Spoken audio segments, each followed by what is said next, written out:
பிரதமர் மோடி அவர்கள் எந்த உலக நாடுகளுக்கு போனாலுமே உடல் ஆரோக்கியத்தை பற்றி அவர் தன்னுடைய உரையில் பேசுகிறது வழக்கம். அப்படி 2014 வருஷம் ஐநா சபையில் உரையாற்றும் பொழுது உடல் ஆரோக்கியத்தை பற்றி அவர் உரையாற்றியிருந்தார். அந்த சமயம் ஒரு கோரிக்கையை வச்சுருந்தார். என்னென்னா, ஜூன் 21ஆம் தேதி உலக யோகா தினம் அப்படின்னு அறிவிக்கணும் அப்படிங்கிற கோரிக்கையை முன் வச்சார்.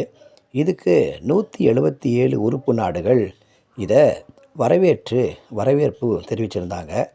அதன்படி ஒவ்வொரு வருஷமுமே ஜூன் 21ஆம் தேதி உலக யோகா தினம் அனுசரிக்கப்பட்டு வருது. இந்தியா மட்டும் இல்லை, கிட்டத்தட்ட 200 நாடுகளில் இந்த யோகா தினம் அனுசரிச்சுட்டு வராங்க.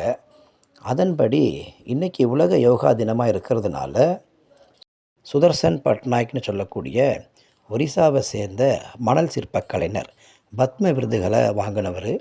இவர் உலகத்தில் எந்த நிகழ்வுகள் நடந்தாலும் அதை விழிப்புணர்வு ஏற்படுத்துகிற விதமாக பொதுமக்களுடைய பார்வைக்காக பூரி கடற்கரையில் மணல் சிற்பத்தை அமைக்கிறது வழக்கம்.